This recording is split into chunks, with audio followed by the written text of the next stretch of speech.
Bonsoir à tous, merci de nous avoir rejoints ce soir pour suivre la conférence sur le modèle Security as a Device qui va vous être présentée par Monsieur Benjamin Leroux, directeur marketing d'Advance. Un petit mot sur l'AEGE, donc l'association de l'école de guerre économique, constituée majoritairement des anciens de l'établissement et constituée de plusieurs clubs, dont le Club Risque qui aujourd'hui organise cette conférence en partenariat avec le Club Cyber. Le Club Risque est un club qui travaille sur le management des risques dans tous les secteurs. Parmi les productions que nous avons, nous sortons un article par semaine sur le portail de l'IE qui s'appelle donc Les Jeudis du Risque. Nous avons une newsletter qui est mensuelle et nous organisons des conférences comme celle de ce soir. Si vous avez envie d'avoir plus d'informations ou si vous êtes intéressé par nous suivre, n'hésitez pas à vous abonner directement à notre newsletter. Ce lien figure dans le mail que vous avez dû recevoir pour la confirmation de cet email. Je vous propose à tous de couper vos micros pour plus de confort. Je vais laisser quelques mots au club cyber et puis après on pourra débuter cette conférence. Merci encore. D'une façon transverse. On adresse aussi les sujets liés à la cybersécurité au travers de publications et de conférences que l'on fait aussi en ligne ou en présentiel à l'EGE. Donc, je vous encourage à continuer à suivre ce que fait le Club Risque et si les sujets sur la cybersécurité vous intéressent, à venir voir ce qu'on fait aussi. De toute façon, pour les deux, enfin, pour tous les clubs, vous avez tout qui est centralisé sur le site aege.fr. En tout cas, merci beaucoup à tous pour votre participation. C'est parti. Merci beaucoup pour l'intro. On s'est tous remerciés. Je suis ravi d'intervenir aujourd'hui. C'est la première fois. Je vais vous parler donc de risques plutôt de nature cyber et d'un modèle, d'une façon d'aborder les démarches de cybersécurité pour plus d'efficacité, pour plus de résultats. On va vous présenter ça. Alors très rapidement, je vais me présenter rapidement, présenter ma société et puis on va revenir sur pourquoi en fait on parle de Security as a Service, tout simplement par rapport aux limites, par rapport aux challenges que rencontre selon nous le domaine de la cyber à l'heure actuelle. Ça nous permettra donc de rentrer dans le vif du sujet, une définition et surtout de l'illustrer pour vous montrer le côté concret et les bénéfices associés à cette démarche. Alors, je vais passer rapidement sur la page de publicité. Donc, Advance, on est une société dédiée à la cybersécurité et on a un projet d'entreprise qui est simple, qui est tout simplement d'aider nos clients à faire du numérique une opportunité pour faire mieux, pour se développer, pour gagner des parts de marché, pour proposer de nouveaux services. Et nous, on pense que la cybersécurité, ça doit être quelque chose de positif. On n'est pas là pour bloquer, on n'est pas là pour entretenir le cliché du hacker avec un sweat à capuche qui bloque, qui donne une connotation négative ou un marketing de la peur. Pour nous, la cybersécurité, c'est quelque chose qui apporte de la valeur et qui permet de réussir une transformation numérique et d'apporter la confiance nécessaire. Donc, on est une société spécialisée dans la cybersécurité, plus de 200 personnes, on est partout en France, le siège est à Lille, mais on est partout en France maintenant, Paris, Lyon, Bordeaux, etc., etc. Et on travaille pour tout type de clients, des gros, des petits, des publics, des privés, etc. Si vous avez des questions, vous pourrez me contacter. Voilà, on va passer rapidement là-dessus. On revient quand même un petit peu sur nos missions et notre philosophie parce que c'est ce qui nous a mené finalement à développer ces approches autour du Security as a Service. C'est que nous, on est là pour essayer de couvrir toutes les facettes de la cybersécurité. Et vous savez qu'elles sont nombreuses. Pour traiter correctement un risque cyber, on peut avoir besoin de technologies de sécurité, mais également de processus, d'organisationnel, de formation, de sensibilisation. On va mélanger de l'humain, du technique, etc., etc. Donc, on a la prétention, et on fait ça au quotidien, d'accompagner les clients sur toutes les facettes de la sécurité et surtout de faire une sécurité qui fonctionne, faire une sécurité qui apporte des choses, qui remplit son contrat, qui atteint ses objectifs. Et on s'est rendu compte que les approches un peu historiques dont on va parler avaient des limites. Ça nous a mené depuis plusieurs années à pousser cette approche service dont on va parler aujourd'hui. Très rapidement, avant de rentrer dans le vif du sujet, je vous parle une minute de la course au changement. Donc, chez Advance, on a un projet d'entreprise au-delà de la cybersécurité qui est d'essayer d'apporter notre pierre à l'édifice d'une société, on va dire, un peu meilleure. Et on fait ça au travers d'un projet sportif, notamment avec le skipper Thomas Ruyant. Thomas Ruyant, qui est un skipper qui va prendre le départ de la Vendée Globe à la fin de l'année. On a la chance d'avoir un bateau Advance et on a offert le nom du bateau et la visibilité au projet Linked Out. Linked Out, c'est en fait un réseau social issu de la tech positive qui a vocation à donner de la visibilité, donner un réseau aux gens qui n'en ont pas. Donc, en fait, c'est une initiative pour l'inclusion et le retour à l'emploi. L'idée, c'est d'aider des personnes en grande difficulté à retrouver un travail, à réapprendre les codes du travail et notamment partager, par exemple, sur LinkedIn des profils de gens qui n'ont pas l'habitude d'être sur LinkedIn, etc., etc. Donc, si vous êtes curieux et intéressé, n'hésitez pas à googliser la course au changement avec LinkTout. Et pour les amateurs de voile, il y a une course samedi, une course en IMOCA pour s'entraîner et pour préparer le Vendée Globe. Ceci étant dit, rentrons dans le vif du sujet et parlons un petit peu des challenges de la cybersécurité qu'on recense depuis 20 ans. Alors moi, je travaille chez Advance depuis 8 ans, mais ça fait plus de 15 ans que je fais de la sécurité. J'ai été consultant dans d'autres structures, j'ai été RSSI. Et ces challenges, ils sont issus du terrain. On ne les a pas inventés pour se faire plaisir. Ce sont des choses qu'on note tous les jours au quotidien et on va en partager un certain nombre avec vous. Déjà, le premier point, c'est est-ce qu'on est vraiment prêt face au risque cyber. Donc, le risque cyber est un risque dont on parle de plus en plus. C'est un risque qui est de mieux en mieux identifié dans les cartographies des risques globales des entreprises. Les assureurs placent le risque cyber maintenant dans le top 5, voire le top 3. Ce sont des choses aussi, le World Economic Forum en parle régulièrement. Pour autant, quand on sollicite les personnes en charge de la cybersécurité des entreprises, on peut se demander si, au-delà de la perception, est-ce qu'on se sent vraiment préparé? Est-ce qu'on a pleinement pris la mesure de ce risque? On s'est appuyé sur le baromètre du CESIN. Donc, le CESIN, c'est un club qui regroupe plusieurs centaines de responsables et directeurs cybersécurité français, donc d'entreprises françaises, avec soit des entreprises ou des administrations. Et sur le baromètre de cette année, donc 250 répondants, on a quand même une donnée intéressante. On a quand même 4 organisations sur 10 qui ne se sentent pas vraiment prêts en cas de sinistre, en cas d'une cyberattaque de grande ampleur. Donc 4 sur 10, ce n'est pas spécialement rassurant. Il y a pourtant un marché de la cybersécurité en pleine explosion, il y a des solutions, il y a des dispositifs, mais manifestement, ça ne suffit pas à se sentir préparé pour faire face à une cyberattaque majeure. Si on ajoute à ça la perception de la menace, on se rend compte qu'il y a fort à faire. D'une part, on n'est pas rassuré, on l'a vu précédemment, et peut-être que malheureusement, il n'y a pas de quoi être rassuré, que justement, il faut rester sur le qui-vive. Un des premiers challenges, c'est le niveau de la menace. Vous le savez probablement, la menace est en augmentation régulière, durable. Et on est face à des menaces assez complexes, avec une intensité, avec une hétérogénéité, une diversité. Vous avez vécu comme tout le monde le confinement. Vous avez probablement reçu des mails qui vous proposaient d'acheter des masques ou du gel hydroalcoolique à des prix défiant toute concurrence sur des sites particulièrement louches. Il y a probablement bien un spammer qui a essayé de vendre un vaccin contre le Covid à des pauvres victimes égarées. La menace, elle s'adapte à l'actualité. Les attaquants sont des gens ingénieux, sont des gens malins, sont des gens qui manipulent des techniques aussi bien, voire mieux que les défenseurs. Donc, on a vraiment un niveau de la menace qui est assez important et qu'il faut intégrer. On a un chiffre là issu des laboratoires de Kaspersky, qui est un éditeur de solutions de sécurité, que j'ai trouvé assez marquant. On parle souvent du nombre d'incidents, de la durée pendant laquelle un incident tourne avant d'être détecté. Et là, on a tout simplement une analyse de leur laboratoire sur le nombre de nouvelles souches de malware détectées tous les jours. Donc, 342 000 nouvelles souches tous les jours. Donc, ça sous-entend un travail intense, énorme pour être capable de détecter et de faire face et de se protéger. Donc, au-delà de cette menace qui est assez importante, il y a d'autres facteurs de complexité. Déjà, c'est de comprendre qui sont les attaquants derrière ces menaces. Donc, évidemment, il y a des attaquants professionnels, il y a des attaques étatiques, mais il y a aussi la bonne vieille attaque interne, l'insider ou tout simplement l'erreur humaine.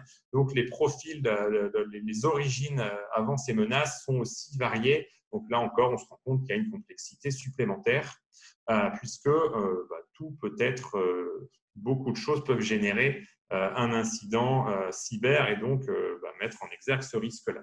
Et en plus de cela, on a de plus en plus d'hétérogénéité dans les périmètres, dans les contextes à protéger. Historiquement, la cybersécurité s'appelait plutôt sécurité informatique. On travaillait plutôt sur l'informatique de gestion avec des serveurs, historiquement des mainframes, des serveurs. Maintenant, évidemment, cette informatique s'est étendue, s'est élargie. Il faut intégrer le cloud, il faut intégrer les clouds, puisque de plus en plus de RSSI ou de directeurs cyber parlent de la sécurité face au multi-cloud. Et évidemment, en fonction des contextes, des secteurs d'activité des entreprises, il faut y intégrer d'autres périmètres comme les objets connectés, comme les SI industriels, comme les équipements biomédicaux dans la santé, par exemple. On a de plus en plus de contextes et des contextes qui parfois nécessitent des expertises particulières parce que malheureusement, on ne sécurise pas un serveur d'un ERP comme on va sécuriser la machine qui va piloter une chaîne de production d'une usine d'automobile, par exemple. Donc, on a, voilà, malheureusement, mais c'est comme ça, il faut faire avec, beaucoup de facteurs qui caractérisent les différentes menaces auxquelles on doit faire face. Un autre challenge, mais qui est plutôt une bonne nouvelle pour les professionnels, pour les étudiants, c'est cette pénurie de talent. Le marché de la cybersécurité fait face à une crise des ressources humaines quelque part. Donc l'Institut ISC, qui est célèbre notamment pour la certification CISSP qu'on peut passer après quelques années d'expérience. L'ISC avait réalisé un document intéressant l'année dernière sur justement l'étude de la workforce en matière de cybersécurité. Et eux, ils ont évalué 3 millions de ressources à pourvoir, un manque de 3 millions de personnes à l'échelle mondiale et plus de 60% des experts interrogés considéraient qu'il manquait de ressources, que leur organisation manquait de ressources et que cela engendrait un risque direct, que cela venait augmenter, amplifier le risque parce qu'il est difficile de staffer les équipes en matière de cybersécurité. Vous le savez aussi, j'imagine, c'est peut-être votre quotidien ou des sujets vers lesquels vous vous orienterez. Mais donc la cyber est un secteur qui en manque de ressources et c'est également un secteur pour lequel on a peut-être quelque part un trou à l'heure actuelle en matière de formation. On a des formations qui se sont adaptées, des formations d'ingénieurs en informatique qui se sont adaptées en ajoutant des options cybersécurité. On a des formations sur le risque qui ont intégré des dimensions cyber. Pour autant, on n'a pas encore l'école de la cybersécurité de référence. Il faut souvent compléter ce qui a été vu à l'école par des savoir-faire et des pratiques que souvent l'employeur va devoir proposer aux jeunes recrues. Et autre challenge qu'on vit dans la cybersécurité, et chez Advance, on le vit au quotidien, mais je pense qu'on y fait face pas trop mal, c'est la fidélisation de ses ressources. Un expert cybersécurité, par exemple, quelqu'un qui aime travailler dans les investigations, dans le threat hunting, dans la découverte de menaces, l'analyse des incidents, il est dans une entreprise dont la sécurité est soit très importante, soit le métier, probablement qu'il a suffisamment de quoi s'amuser, de quoi s'occuper. Par contre, si on le met dans l'équipe sécurité d'une société qui, mieux pour elle, n'a pas beaucoup d'incidents de sécurité, n'est que peu challengée, peut-être qu'il va s'ennuyer, qu'il va démissionner. Et donc, cet investissement fait par l'employeur doit être refait parce qu'il faut recruter, il faut former, etc., etc. Donc, cette pénurie de talent, elle est complexe à plusieurs niveaux, parce qu'on manque de talent et puis chaque organisation doit faire face à des challenges RH, encore une fois, pour recruter et pour garder, pour fidéliser les ressources. Tant mieux pour les gens qui ont choisi cette filière-là, mais malheureusement pour les RSSI et les entreprises qui peuvent se protéger, c'est parfois un peu compliqué. Autre point, pour faire face à toutes ces mesures de sécurité, il existe des solutions. Il y a beaucoup de solutions de cybersécurité. Il y a un marché qui cartonne, mais peut-être que malheureusement, dans un sens, il y en a peut-être trop. Il y a un paysage technologique qui se complexifie jour après jour. Il y a vraiment une segmentation des technologies. Il y a des choses extrêmement ciblées, ce qui est intéressant, mais parfois, c'est très compliqué de s'y retrouver. Donc, pour un expert cyber, ça peut être compliqué. Alors, pour une organisation moyennement mature, c'est potentiellement encore plus complexe. Les visuels là, qui sont sur cette slide, c'est par exemple issu de la Cyber Week à Tel Aviv, qui est un événement sécurité qui a lieu tous les ans à Tel Aviv. Et là, c'était les startups qui étaient sur l'espace, donc startups de la Cyber Week l'année dernière à Tel Aviv. Est-ce que vous les connaissez? Donc certaines arrivent sur le marché français, d'autres ont peut-être déjà été rachetées par un plus gros acteur. Mais voilà, rien que ça, c'est déjà intéressant de se rendre compte que on a des dizaines de startups qu'on ne connaît pas. Et cette segmentation, cette surspécialisation des technologies, elle s'illustre par exemple sur le domaine de l'IoT, donc des objets connectés. En France, on a quelques acteurs qui se positionnent sur la sécurité des objets connectés. On avait Centrio qui a été racheté par Cisco. On a d'autres acteurs. Mais on se rend compte qu'en fait, notamment en Israël, qui est une terre fertile en matière de start-up de cybersécurité, que maintenant les start-up se spécialisent sur un type d'objet connecté. On a des start-up spécialisées dans la sécurité des voitures connectées et à côté, on a une start-up spécialisée dans la sécurité des trains ou d'autres équipements et ils considèrent qu'ils ne sont évidemment pas sur les mêmes marchés. Donc, ça ne sont pas les mêmes approches, les mêmes technos, etc., etc. Donc, si on a un grand groupe industriel qui fabrique différents objets, qui fait appel à différents outils, différents capteurs, différents objets pour faire tourner ses usines, la complexité, le challenge pour trouver les bonnes technos est encore un challenge de plus qui potentiellement est difficile à régler. Et le dernier point est peut-être le plus important pour nous, celui qui a déclenché toutes ces choses autour de la sécurité as a service, c'est que la sécurité, historiquement, est abordée selon une logique de moyens. On se rend compte que les organisations, elles ont tendance à régler leurs problèmes, maîtriser leurs risques en mettant des technos, en empilant des boîtes, quelque part, en empilant des technologies. Alors oui, il faut une solution pour le spam, il faut un reverse proxy, il faut un IDS, un IPS, un firewall, un antivirus, maintenant il faut un EDR, etc., etc. Il y a plus de 12 solutions par entreprise en moyenne, ce sont les chiffres issus du CESIN. 12 solutions pour une entreprise d'une taille modeste, c'est compliqué à gérer. Et on ne s'y retrouve plus, on se retrouve face à des technologies qui sont installées et puis une fois qu'elles ronronnent un petit peu, on ne s'en soucie plus vraiment et on se retrouve avec des alertes qui ne sont pas traitées, avec des technologies qui ne sont pas mises à jour ou qui ne sont pas suffisamment suivies et on perd en efficacité. Et de la même manière que sur les technos, on a tendance à empiler les moyens, au niveau RH, au niveau des ressources humaines, on a souvent une logique qui passe par un développement des équipes. Je suis RSSI, je veux staffer une équipe, il me faut un expert, il me faut des analyses dans le SOC, etc., etc. Et du coup, on se retrouve face à une logique de faire gonfler les équipes. Et parfois, on perd en efficacité, on perd en efficience parce que c'est long, c'est compliqué de trouver les ressources, soit parce qu'il faut de la formation interne, soit parce qu'on recrute en externe, voire on passe par des cabinets de recrutement, donc c'est potentiellement plus cher.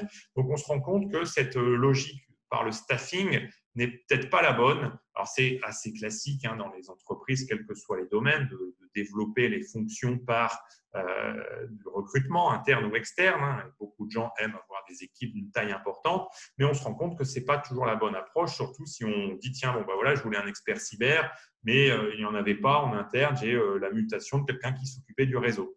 Est-ce que c'est le bon profil? Est-ce que parfois on n'a pas tendance à se contenter de ce qu'on trouve et pas à être assez exigeant? Pour nous, c'est aussi une grosse limite, un gros challenge. Et en plus de ça, souvent, les prestations de services sont passées dans une logique de régie. J'ai un problème de cybersécurité, je vais prendre un consultant en régie, il va faire comme s'il était dans l'équipe et puis je vais lui donner du travail. Le problème, c'est que aussi performant soit le ou la consultante, il n'est probablement pas parfait, il n'est probablement pas multitâche et peut-être qu'un jour, ça ne sera pas la bonne ressource pour faire face à un problème donné.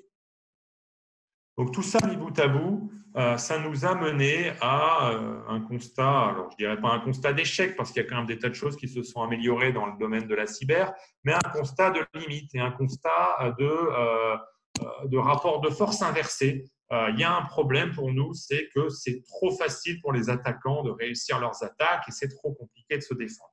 Donc, pour nous, il faut changer d'approche, il faut inverser le rapport de force entre les attaquants et les défenseurs. Et c'est ce qui nous a mené à pousser ce modèle de la Security as a Service qu'on va aborder immédiatement. Security as a Service, qu'est-ce que c'est? D'où ça vient? Ça vient tout simplement du monde as a Service. Je pense que vous connaissez tous les termes du as a service associé au cloud, associé à l'externalisation de certains services informatiques. J'ai remis le visuel classique qui permet de séparer le mode traditionnel du mode SaaS. Donc, le as a service est plutôt historiquement lié à l'IT et aux infrastructures, au software, avec le software as a service qui englobe quelque part un maximum de services, alors que historiquement, on-premise, on avait tendance à faire beaucoup de choses en interne. Donc, le visuel illustre le as a service par rapport à une pizzeria ou par rapport à une livraison de pizza. L'idée, c'est tout simplement de se dire que plus je monte vers le software as a service, plus en fait, j'ai un service clé en main. Et en fait, pour une entreprise ou pour quelqu'un comme vous et moi qui n'est peut-être pas spécialisé en pizza, c'est probablement plus facile d'aller manger une pizza au restaurant, dans une pizzeria, que d'aller faire les courses, que de monter un four à pizza et de se mettre à préparer la pizza. Donc, l'idée, c'est de s'appuyer sur les bien fondés, les bénéfices du as a service, mais également d'y intégrer les logiques des centres de service. Parce que le software as a service, c'est uniquement sur le logiciel et pour une sécurité efficace, équilibrée, il n'est pas question que de logiciel ou de solutions de sécurité. Il faut aussi des processus, il faut aussi une organisation, il y a un certain nombre de choses à faire. Et il y a également un autre pan d'inspiration qui a été les centres de services partagés, CSP en anglais ou Shared Services en CSP en français, oui, Shared Services en anglais. L'idée, c'est tout simplement d'appliquer aussi à d'autres processus métiers, pas que à l'informatique, les bienfaits du as a service et donc d'externaliser tout partie de vos processus de sécurité. Donc, pareil, historiquement, les centres de services, ça vient de fonctions support comme la RH, comme la compta, comme certains sujets comme ça. De se dire, mon métier, ça n'est pas de faire, par exemple, des fiches de paye et de calculer des payes. Donc, je vais outsourcer le calcul de paye. Mon métier, ça n'est pas la compta. Donc, je vais passer par un centre de services. Donc, tous ces concepts-là, on s'en est inspiré pour mettre en place ce modèle de la security as a service. Donc, qu'est-ce que c'est la security as a service? Ce n'est pas une techno, ce n'est pas une solution miracle, c'est un mode de delivery des services de cybersécurité. L'idée, c'est tout simplement d'appliquer les principes qu'on a vus avant au domaine, à la filière cybersécurité. Donc, en fait, c'est un mode de delivery, un mode de réalisation de services qui consiste en fait, pour un prestataire comme Advent, mais on a d'autres, à opérer tout ou partie des processus de sécurité du client. L'idée étant de se dire, voilà, je ne suis pas en mesure, je ne souhaite pas gérer ce processus-là, je fais appel à un tiers qui va réaliser ces processus, les activités de ce processus pour moi.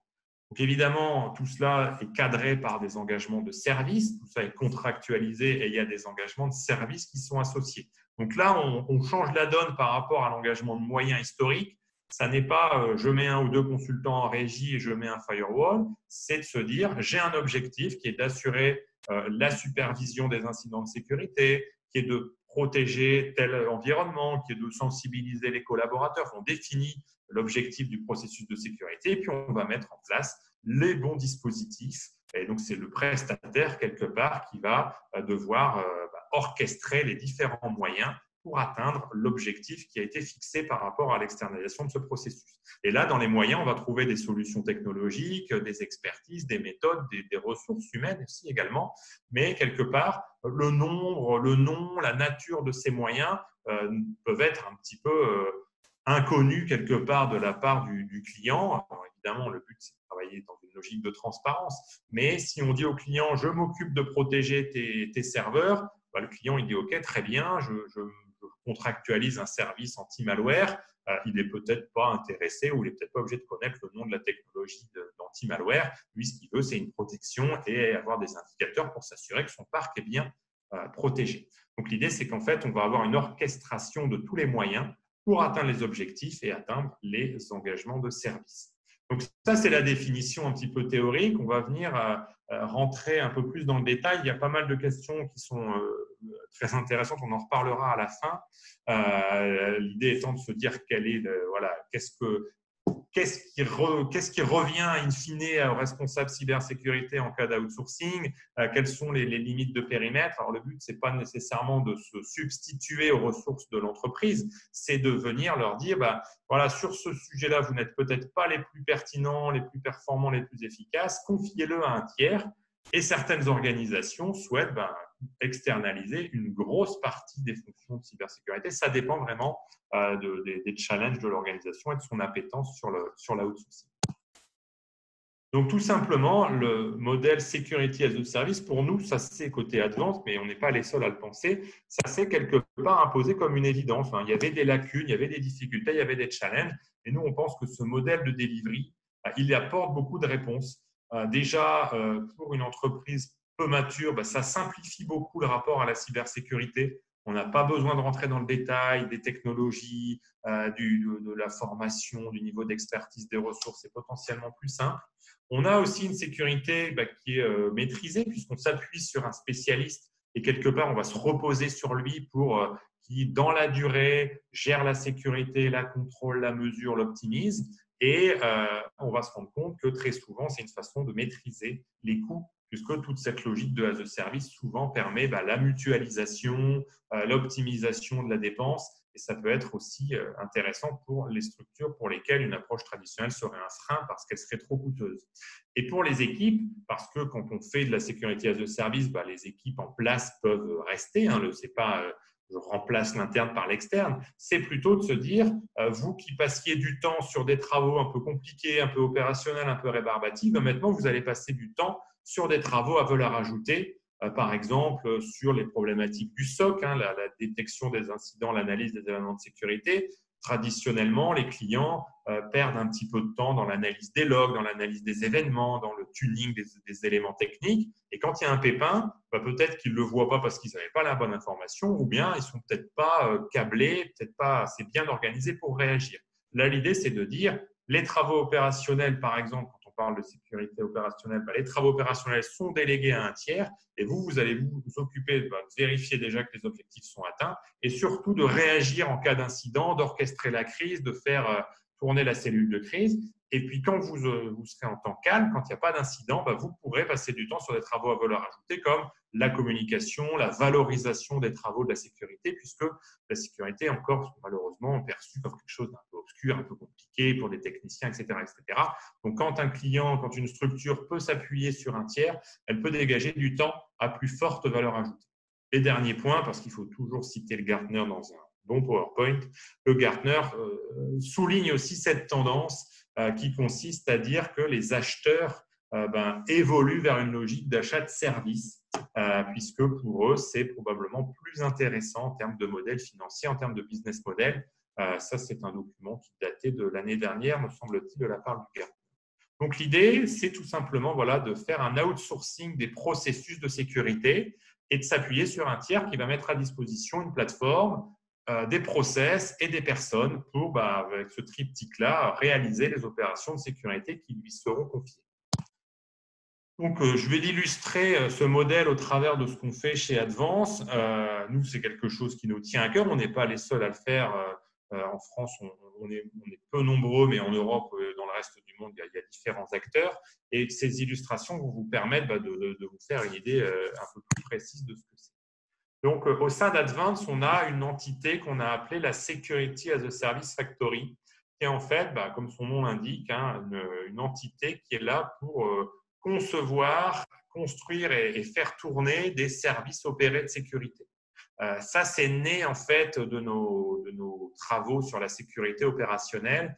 Ça fait des années qu'on opère des services, par exemple, de scan de vulnérabilité, d'analyse de log, des anciennes versions quelque part de SOC.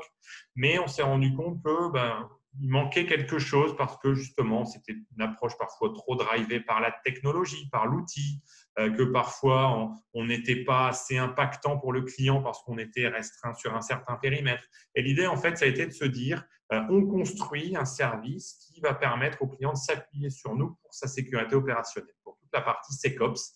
Et la Security as a Service Factory, c'est notre usine à service de sécurité opérée. Ça peut être du SOC, du scan de vulnérabilité, des technos. Mais l'idée étant vraiment de se dire, Monsieur le client, on va construire un service. Alors, on a un catalogue de services existants et très souvent, ce sont des services qui rentrent, qui collent aux besoins du client.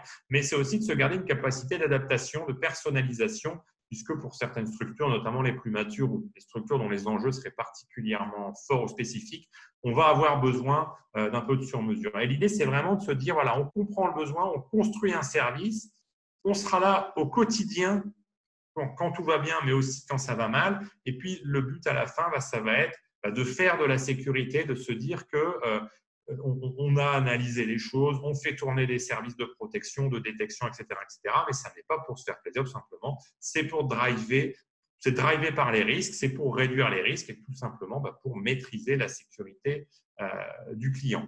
Alors, je ne rentre pas dans le détail du fonctionnement du SOC, des technologies, on pourrait en faire une conférence à part entière tant le sujet est riche et passionnant. Mais l'idée, c'est de se dire que voilà, ces services de sécurité opérationnelle se prêtent particulièrement bien au Security as a Service parce qu'ils s'appuient sur des technologies complexes, les SIEM, les analyses de logs, etc. etc. C'est quand même des choses qu'il faut maîtriser, que toutes les organisations ne sont pas en mesure de maîtriser.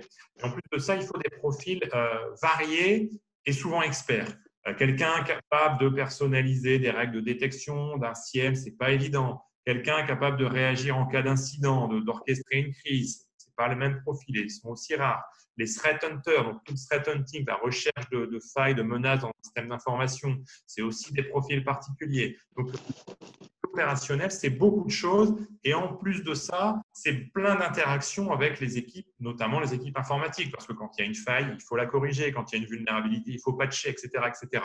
Donc vraiment, faire tourner ce service-là en interne pour l'organisation, c'est quelque chose de complexe. Alors, c'est possible. Beaucoup d'organisations dans les plus matures, notamment les banques qui font de la cybersécurité depuis longtemps, ou certains organismes publics, ou certains organismes particulièrement sensibles, font ça en interne et le font très bien, mais ce sont des coûts très importants qui, même pour les grands groupes ou même pour les banques, sont de plus en plus difficiles parfois à justifier, notamment parce que on se détache du métier. Une banque, son métier, c'est les services financiers, ce n'est pas les services de cybersécurité. Donc, peut-être qu'il sera plus pertinent de s'appuyer sur un tiers, d'autant plus que maintenant, avec notamment les certifications de l'ANSSI, on peut avoir des services externalisés, tamponnés, adaptés notamment aux opérateurs d'importance vitale. Donc, on arrive, malgré cette notion d'externalisation, à apporter de la confiance, à montrer patte blanche et à rassurer même les clients les plus exigeants, même les entreprises les plus exigeantes.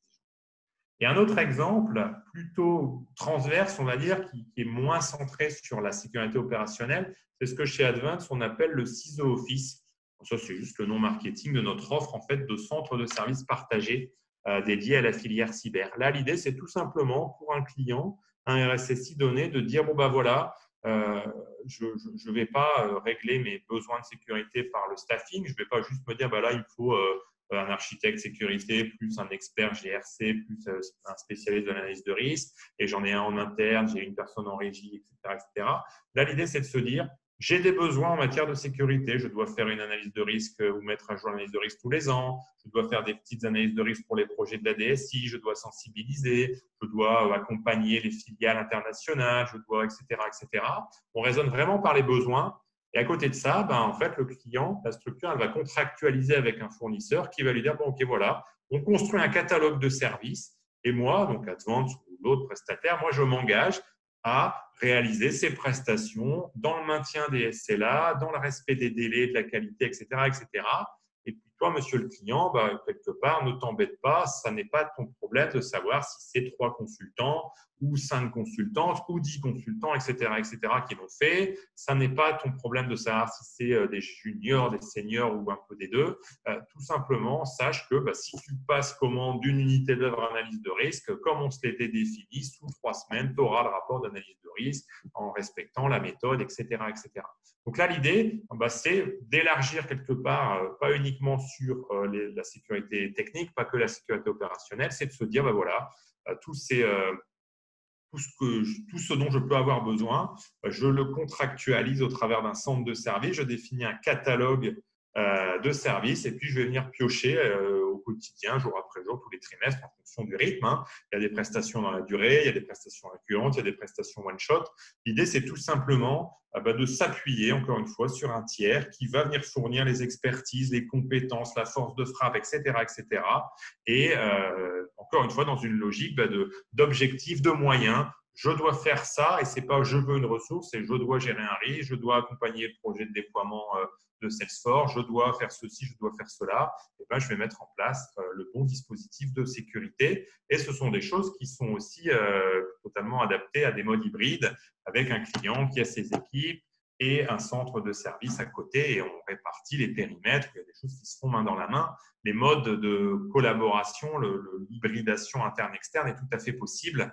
Encore une fois, ça n'est pas manichéen. Ce n'est pas parce qu'on part sur la sécurité as a service que du jour au lendemain, tout est sorti et que le RSSI n'a plus qu'à faire du suivi de contrat. On a vraiment des cas de figure assez variés avec la plupart du temps ce mode un peu hybride où on a des ressources internes et des centres de services ou la CCAS Factory qui vient opérer des services.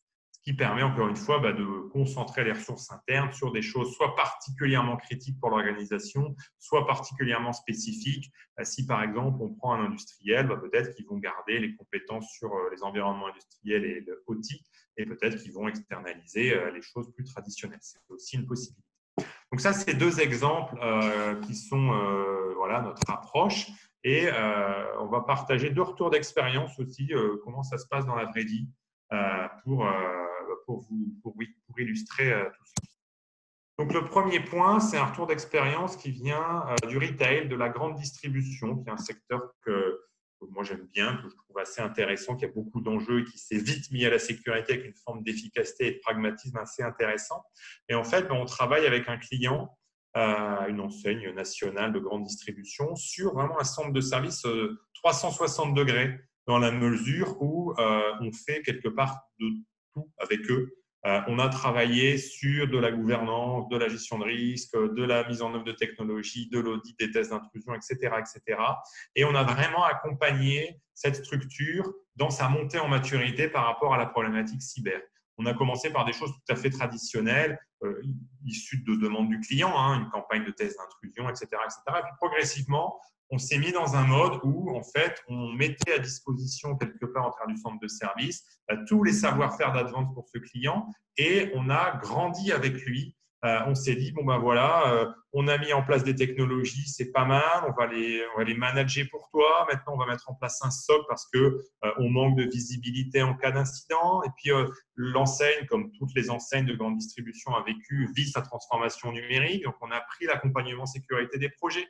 Ça aussi, c'est intéressant, c'est que quand le client a dit « tiens, on va revoir notre e-commerce, tiens, on va mettre en place une plateforme », j'ai mis Big Data, c'est Big Data, vous aurez corrigé, ils ont eu besoin d'aide, ils n'avaient pas l'expertise, ils n'avaient pas les compétences et au lieu de recruter un expert sécurité e-commerce, on leur a mis à disposition des gens qui connaissaient ces problématiques-là. Et l'exemple que j'illustre là sur la slide, qui est assez intéressant, qui montre cette montée en maturité, un des derniers sujets assez intéressants qu'on a traité, main dans la main avec eux, c'est la sécurité des entrepôts connectés. Et en l'occurrence, là, c'est un visuel suite à un mix entre analyse de risque et audit red team sur un entrepôt frigorifique connecté. On s'était dit avec le responsable sécurité de cette enseigne qu'il fallait se tourner vers la logistique, vers la supply chain, qui était un domaine un petit peu à l'écart de la démarche de sécurité, tout simplement parce qu'on n'avait pas encore eu le temps et que les gens de la logistique n'étaient pas totalement demandeurs. On est allé voir les gens de la logistique, on leur a fait une sensibilisation et puis progressivement, ils ont dit dis donc, c'est intéressant, qu'est-ce qu'on peut faire? Et on leur a dit écoutez, on va tester tout simplement, on va regarder ce qu'on peut faire de mal intentionné. Et malheureusement pour eux, on a réussi, on a pris la main sur le bloc climatisation de l'entrepôt frigorifique. Évidemment, on n'a pas éteint la clim, ça n'aurait pas été très sympa, mais on a vraiment illustré l'enjeu métier, les coûts associés à la perte de la climatisation, évidemment. Et ça a permis de mettre en place une démarche cyber sur ce périmètre de la logistique et des objets connectés. Donc ça, c'est un exemple sur le fait que l'avantage aussi de ce centre de service, de cette sécurité as a service, c'est le déploiement progressif. C'est d'y aller par palier, c'est de se dire, tiens, je commence par un petit périmètre et puis je fais grandir ce sujet pour nos ressources chez nous, Advance, pour les consultants, les architectes, les auditeurs, c'est sympa parce qu'ils voient plein de choses et ils accompagnent le client. Et pour le client, ça évite aussi de se tromper quelque part parce que parfois, on a des clients qui, à la première attaque ou au premier audit, mettent en place plein de choses, achètent plein de techno et souvent, on frôle l'overdose cyber et puis après, plus personne n'en entend parler, les projets se sont complexifiés ou alors, on met en place des outils de détection et tout ce qu'on a toute la journée, c'est des alertes, ça clignote en rouge et les équipes se découragent parce qu'elles se disent « on n'est pas bon, on ne va pas y arriver, c'est compliqué, je vais refaire mon métier d'avant qui n'était pas la sécurité ». Donc là, on a eu du 360 degrés, l'exhaustivité, mais aussi des paliers, un accompagnement, un déploiement progressif. Donc ça a été quelque chose d'assez intéressant qui, je pense, a été facilité par le modèle as a service. Donc, on a vraiment eu une belle montée en maturité. Et l'autre exemple que je souhaitais partager avec vous, c'est dans le monde de la santé. C'est un secteur que Advance accompagne depuis longtemps. On travaille encore avec beaucoup d'hôpitaux, notamment des hôpitaux publics, la PHP, la PHM, les HCL, Bordeaux, Nantes, etc., etc. Et on travaille en particulier avec la centrale d'achat de l'informatique hospitalière, la CAIH. La CAIH, c'est une centrale d'achat, comme son nom l'indique, qui vise à mutualiser, à faciliter les achats de prestations informatiques pour les hôpitaux. Puisqu'évidemment, les hôpitaux, ils ont des informatiques compliquées. Ils ont un hôpital, c'est plein de métiers. Ça gère des patients, ça gère des lits, ça gère des tables d'opération, ça gère des scanners, etc., etc. Et ces informatiques sont complexes. Et la CAIH a mis en place un marché de services managés qu'Advance a remporté. Mais le constat qu'on a fait avec eux depuis plusieurs années, c'était écoutez, les technologies de sécurité dans les hôpitaux, ce n'est pas satisfaisant. Le niveau de sécurité est encore trop inquiétant. Pour la petite anecdote, nous, nos auditeurs, au bout d'un moment, ils ne voulaient plus faire d'audit dans les hôpitaux. Ça n'a rien à voir avec le Covid. C'est juste parce que c'était trop facile. Quand on allait auditer un hôpital, on était toujours admin du domaine, on était toujours en mesure de prendre la main sur le système d'information. Et à la fin, c'était presque trop facile. Ça manquait de challenge. Malheureusement, parce que les équipes étaient petites, les moyens étaient compliqués à débloquer, parce qu'il y avait des technologies mises en place mais pas assez gérées, et parce qu'on n'avait pas encore atteint la mise en œuvre de solutions de détection vraiment efficaces. Et là, en fait, on est sur un projet là, depuis la fin de l'année dernière autour de l'EDR, donc l'EDR, Endpoint Detection and Response, les nouvelles technologies de protection des endpoints, donc poste et serveur. Et là, l'idée, ça a été de se dire, voilà, on arrête, entre guillemets, d'installer des technos en interne et de les faire tourner par les équipes informatiques. On s'appuie sur un tiers, un service managé. Ils fournissent la techno, ils gèrent la techno, ils gèrent en cas d'alerte, etc., etc. Donc là, l'idée, ça a été vraiment de se dire, je m'appuie sur un spécialiste et ce sujet de la protection des endpoints, qui reste important parce que tout passe par le endpoint, les malwares, etc., etc. Donc, c'est un élément classique, le endpoint dans un SI, mais sa sécurité est un challenge. Donc là, l'idée, ça a été de dire, allez hop, je ne m'occupe plus de ça, c'est le tiers. Donc, si je souscris au service, évidemment, c'est Advance qui s'en occupe et quelque part, ça c'est fait, je coche une case, sécurité de endpoint, c'est fait. Et le jour où il y a un problème, Advance va m'appeler. Et quand j'ai des nouveaux endpoints, je m'assure juste de les mettre dans le service et de déployer le DR dessus. Et ça va rentrer sous supervision. Petite faute de frappe sur la slide, technologie de référence, il y en a deux, ce n'est pas CAIH, la première c'est Microsoft. En fait, il y a deux EDR, alors non pas deux EDR par poste, ça se marcherait sur les pieds, mais c'est qu'en fait, le service qui a été construit est multi-EDR. Certains hôpitaux ont choisi Cybereason, d'autres ont choisi Microsoft, d'autres ont choisi ce qui était préconisé par le service. Donc, certains n'ont même pas voulu se soucier quelque part de la technologie. C'est tout simplement pour faire face aux différents contextes et aux différents environnements et techniques et aux équations économiques. Mais c'était aussi pour dire aux clients, la technologie ne doit pas être un frein. Vous voulez une solution de sécurisation du endpoint, on va la construire, on mettra la techno qui va bien. Et s'il y en a deux, s'il y en a trois, ce n'est pas grave, on va les orchestrer pour vous. Et en plus de ça, la CAIH, donc, qui est une centrale d'achat qui peut être sollicitée par tous les hôpitaux, a mis une démarche de mutualisation. Et en fait, ça a permis des économies d'échelle très intéressantes. Puisque, pour entrer dans les détails, en fait, au lieu de passer une commande par hôpital, il y a eu une grosse commande pour tous les hôpitaux. Et donc là, on a évidemment des économies d'échelle et des facteurs assez intéressants. Évidemment, l'hôpital, la structure seule, ne pourrait pas bénéficier de ce genre de choses.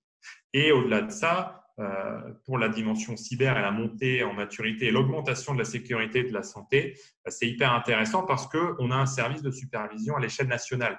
Et quand on voit un problème, par exemple, dans l'hôpital de Lille, on va pouvoir dire aux autres, attention, il y a cette menace-là, il y a eu cette tentative d'attaque, et donc on fait monter la vigilance de façon nationale et pas, tiens, Lille s'est fait attaquer ou bien Rouen, comme ça a été le cas il y a quelques années, c'est dans les journaux, peut-être que l'hôpital qui est peu mature, il va l'apprendre dans les journaux, alors qu'il aurait pu avoir l'information quasiment en direct, puisque ce sont des choses qui sont remontées, partagées grâce au service.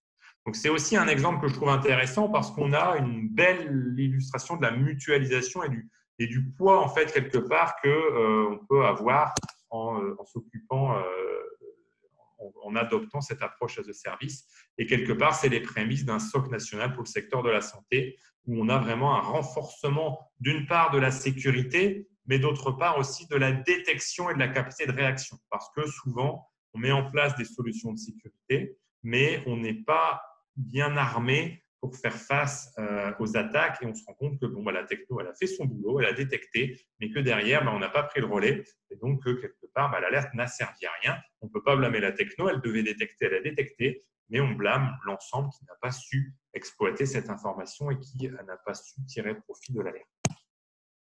C'était la dernière slide. Il nous reste quelques minutes pour échanger. Il y a pas mal de questions qui ont été posées. Merci. Je vais en prendre quelques-unes. Alors, je les ai centralisées, si vous voulez. Je peux vous les sortir. Allez, avec plaisir. Ce sera plus simple. Parfait, merci. Alors, l'une des premières questions qui nous a été posée, c'est de la part de Nouflet Tatou. Comment externaliser des processus censés être connus et appliqués par l'ensemble de l'entreprise? En cas de crise, le management se retrouve-t-il spectateur de la gestion de crise? Alors déjà, sur la partie en cas de crise, le management, alors tout dépend, est-ce qu'on parle du management de la filière cyber ou le top management de l'entreprise? Alors je vais être un petit peu critique, mais que interne ou externe, le top management, il est un petit peu spectateur dans la crise, parce que quand c'est une crise cyber, ils sont tous un peu perdus, ils ne savent pas. Alors si c'est la première, souvent une crise cyber, ça secoue beaucoup. Mais bon, ce n'est pas le débat, mais si le management est assez sensibilisé et à l'aise sur la gestion de crise, il ne sera pas spectateur dans la mesure où son centre de service, ça sera un de ses bras armés de la gestion de crise. Et en fait, au lieu d'avoir, par exemple, que des internes autour de la table dans la cellule de crise, il y aura peut-être une personne du centre de service, il y aura son point de contact si c'est nous ou un autre, quoi. Donc, il n'est pas plus spectateur qu'avant. S'il veut être spectateur, il sera toujours spectateur. Par contre, s'il était acteur avant, il sera toujours acteur avec le as a service. C'est juste qu'il aura un autre interlocuteur et on l'a vu quand même souvent une réactivité un peu plus forte. Encore une fois, si dans le contrat, on a les bons engagements de service parce que un client qui dit je veux faire des économies, je ne prends pas le 24, 7 jours sur 7, si le pépin arrive la nuit, malheureusement, il devra attendre le lendemain matin pour gérer. Et sur la question des processus censés être connus et appliqués par l'ensemble de l'entreprise, je pense que le mot « censé » illustre bien la problématique. C'est qu'ils sont censés être connus, ces processus, mais est-ce qu'ils le sont vraiment et est-ce qu'ils sont vraiment appliqués? Le constat aussi d'échec, malheureusement, c'est que ces processus-là sont connus par les experts cyber, par quelques personnes, mais ils ne sont pas appliqués par tout le monde. Si on prend le bon vieux classique des patchs de sécurité, j'ai une vulnérabilité, je dois patcher, ça fait des années qu'on dit qu'il faut patcher. Pour autant, beaucoup d'attaques passent encore par le fait qu'un patch n'était pas déployé partout, parce que les SI augmentent, parce qu'on a racheté une structure, etc., etc. Donc, pour moi, le challenge, il est… ils sont pas assez bien appliqués et déployés ces process et donc on a fort à gagner à objectiver quelqu'un sur la mise en place, l'industrialisation et le run de ce process. D'accord, merci. Alors pour la deuxième question qui nous a été posée par Saline D, donc la question, selon vous, quelle est la limite de l'exercice en as a service vs le sur-mesure? Les grands comptes ne sont-ils pas plutôt sur du sur-mesure? Alors, on peut faire du as a service sur mesure et du on-premise sur mesure. Donc, l'idée, c'est plutôt une histoire de localisation quelque part, de périmètre de responsabilité. Évidemment, un grand groupe a une tendance assez naturelle à faire du sur mesure, que ça soit en s'appuyant sur des ressources internes ou des ressources externes. L'idée étant de se dire, quand j'ai la maturité et les moyens, évidemment, je veux ce qu'il y a de mieux et donc je peux être tenté par faire du sur-mesure. Si on remet la problématique de l'externalisation là-dedans, c'est qu'effectivement, traditionnellement, on a tendance à à internaliser, hein, on prend des équipes, on prend des consultants, on achète les technos, on les opère nous-mêmes, on se rend compte que même dans les grands groupes, cette tendance évolue parce qu'il y a des processus qui sont spécifiques, qui sont complexes, voire même qui sont pénibles, hein, et des grands groupes souhaitent s'en défaire quelque part pour se concentrer sur d'autres travaux. Par exemple, Advance opère des scans de vulnérabilité pour un grand groupe de l'énergie et du pétrole, vous aurez peut-être deviné. C'est un sujet qu'ils pourraient très bien faire eux-mêmes. Ils sont très, très bien staffés en matière de sécurité, qui considèrent que sur ce sujet-là, ça n'est pas pertinent pour eux, pour des tas de raisons, mais pas exclusivement économiques, mais le critère économique rentre dedans, et ils considèrent que ça n'est pas pertinent pour eux. Donc, sur mesure, oui, quand vraiment il y a un enjeu de sécurité spécifique. Par contre, l'externalisation, elle s'applique à tout le monde, à toutes les bourses, entre guillemets, et à tous les contextes. Merci. Alors, une autre question posée par BNSR. Donc, le risque cyber est souvent subi par les entreprises. Comment entrer dans une logique proactive afin d'anticiper les nouvelles menaces cyber? Justement, la logique proactive, ça va être, encore une fois, si on parle de l'externalisation, un des bienfaits de l'externalisation, ça va être d'avoir quelqu'un qui est là pour vous dire, tu sais, moi, je baigne dans la cyber tous les jours, on a tel service chez toi, peut-être qu'il faut en faire plus. Évidemment, ça peut paraître commercial comme approche, mais le but, c'est vraiment de se dire, monsieur le client, cette nouvelle menace, vous n'êtes pas du tout protégé, alors qu'est-ce qu'on fait? On enlève cette techno, on en met une nouvelle, on remplace. Donc, il faut avoir cette curiosité permanente. Et puis, cette veille permanente, elle n'est pas mieux faite en externe, hein. Les équipes internes sont aussi capables de le faire très bien. C'est déjà, dans un premier temps, de consacrer du temps à cette analyse, à cette veille. On peut s'appuyer sur des sources, hein. On n'a pas besoin d'aller chercher soi-même dans les tréfonds du dark web les dernières menaces, hein. Il y a des CERT, il y a des organismes comme l'ANSSI ou autres qui publient de l'information. Il faut juste le faire, tout simplement, hein. Cette histoire de proactivité, elle est clé dans nos métiers autour du risque et en particulier dans la cyber parce que ça va très vite. Donc, il faut passer du temps sur la veille et je pense que le as a service peut permettre de gagner encore plus de temps puisque régulièrement, on va vous apporter les nouveautés, les nouvelles problématiques et idéalement avec des solutions, hein. Le but, ce n'est pas de dire attention à un gros problème et de courir partout, c'est de dire il y a un problème, on a une solution, je propose qu'on la mette en place. Merci. Autre question, quel est le rôle et la responsabilité du prestataire en cas de cyberattaque? Alors, c'est connu, c'est toujours la faute du client.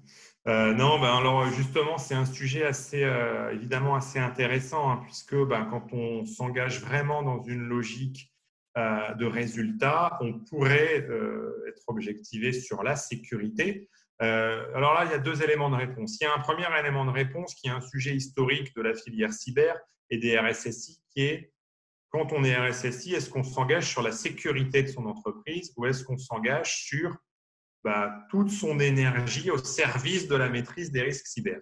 Ce n'est pas vraiment pareil, hein, évidemment, hein, que si on est parlé par exemple avec le RSSI d'EDF, il y a quand même des challenges non négligeables, et lui considère que maintenant, un responsable cybersécurité doit s'engager sur la sécurité parce que tous les moyens sont là et que s'il y a un problème quelque part, à un moment donné, c'est-à-dire qu'il aura raté un truc, quoi. Lui, ses équipes, etc. Donc, historiquement, on avait tendance à dire « Oh là là, je ne pourrais jamais m'engager sur la sécurité, je ne suis qu'un pauvre RSSI, les attaquants sont trop nombreux, etc. etc. » Donc, on avait tendance à dire « Oh, en fait, c'est un peu la faute à personne. » Donc, ça, déjà, il faut peut-être changer et se dire « Non, il faut s'engager. » Mais du coup, on ira demander les moyens à la direction, au management, au COMEX, etc. etc. Et donc, on s'engage sur une sécurité, sur des résultats. Et quand on a outsource, justement, ça va être qu'est-ce qu'on met dans le contrat. Donc, si le prestataire était engagé sur des choses, il peut être en faute et il peut se retrouver responsable en cas d'attaque. Alors, évidemment, toute la subtilité est d'écrire le contrat correctement. Donc, vu du client, il faut que le prestataire en prenne le plus possible. Vu du prestataire, il faut prendre des objectifs raisonnables, mais il peut y avoir responsabilité du prestataire. Et pour régler cette problématique, parce que nous, par exemple, on est une société de 200 personnes. Si demain, on a un groupe du CAC 40 qui se fait attaquer, qu'on doit payer des pénalités, autant vous dire que vous n'entendrez plus parler de nous pendant longtemps. Le problème, c'est comment on fait pour s'engager sans pour autant être dans une relation complètement déséquilibrée en termes de contrat. Les pistes qu'on creuse, c'est de faire appel à un troisième acteur qui serait la cyberassurance. L'idée, c'est de se dire, vous mettez en place des services de cybersécurité. Sur ce périmètre-là, on s'engage, mais sur le reste, on appelle l'assurance parce que peut-être qu'un jour, il y aura une attaque quelque part beaucoup trop puissante, beaucoup trop forte, une menace trop, un 0D, etc., etc. Et comme on est conscient que le risque zéro n'existe pas, peut-être qu'il faut compléter par l'assurance cyber pour une responsabilité globale. Merci. Autre question, quels sont selon vous les risques liés à l'achat de ressources en régie si malgré tout on maîtrise les risques via des contrats plus développés que la simple régie? Alors, j'ai rien contre la régie, hein. C'est souvent une façon simple et efficace d'avoir des ressources. Après, voilà, pour moi, c'est pas nécessairement un risque. Encore une fois, bon, la régie, il faut que ça se fasse correctement. Il y a des contrats, etc., etc. Il ne faut pas faire de délit de marchandage. Mais quand on fait une régie correcte, on n'est pas plus sans risque. Il faut juste être conscient des limites quelque part. C'est que souvent la régie, c'est des personnes, un consultant, une consultante qu'on intègre dans son organisation.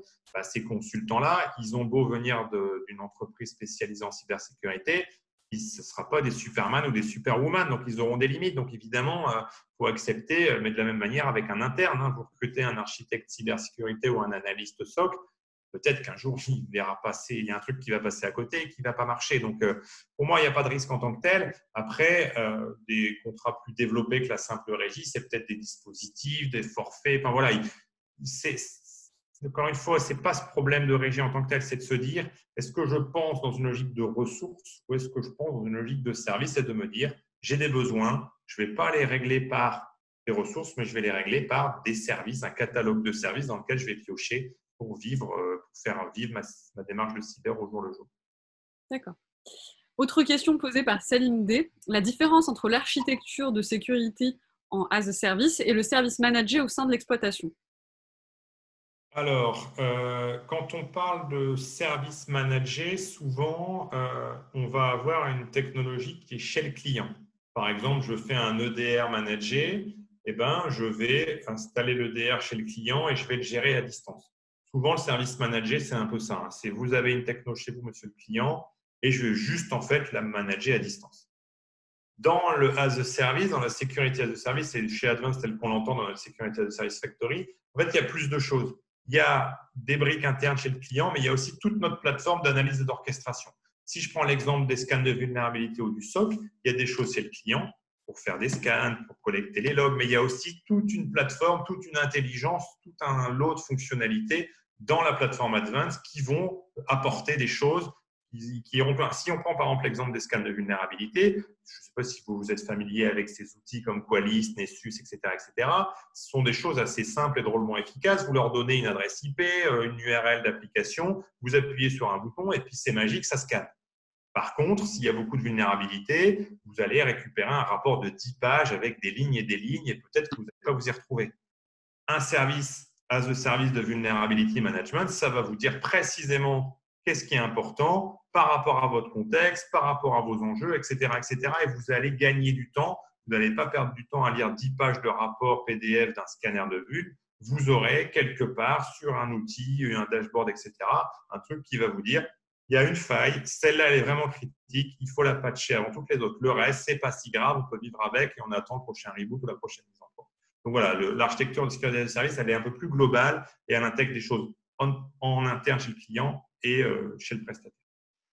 Merci. Et dernière question posée par Alban Girolet. L'entreprise étant en partie dépendante du prestataire, si celui-ci fait défaut, est-il possible de revoir la co-responsabilité? Oui, oui, évidemment. Après, les logiques de responsabilité, on va vraiment, on va introduire un contrat évidemment, et celui-ci va prendre une importance particulière puisqu'évidemment le prestataire est censé s'engager. Voilà. Donc après la co-responsabilité, on va pas la changer dès qu'il y a un problème, hein. Le but c'est s'il y a un pépin, on va regarder ce qui était applicable dans le contrat à l'heure du problème. Par contre, évidemment, les contrats sont peut-être revus tous les ans ou à d'autres fréquences. On va apprendre de tout ce qui se passe et donc il peut y avoir des évolutions dans les périmètres et dans la responsabilité. Et il y a une montée en maturité aussi. Historiquement, les clients avaient peut-être du mal à bien définir les responsabilités, les objectifs, etc., etc. Mais on se rend compte qu'avec l'expérience, on arrive à être plus fin, plus précis et dans les périmètres de responsabilité.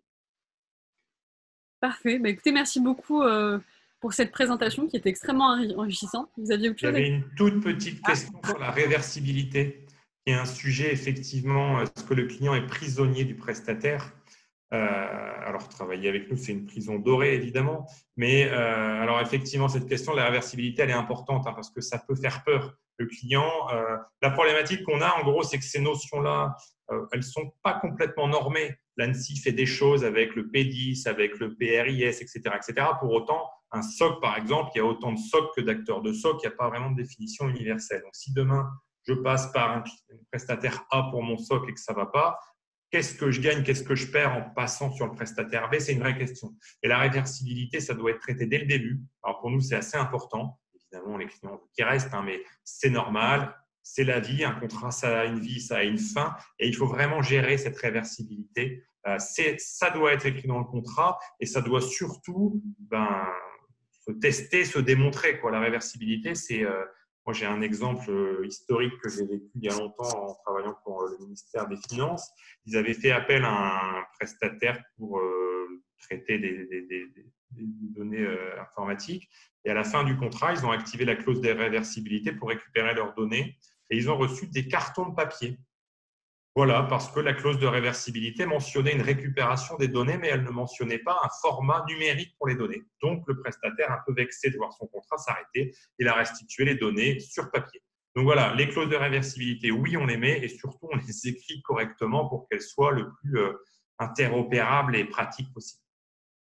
Voilà, c'était la dernière question qui était importante parce qu'elle nous est très, très souvent posée, celle-là, au quotidien.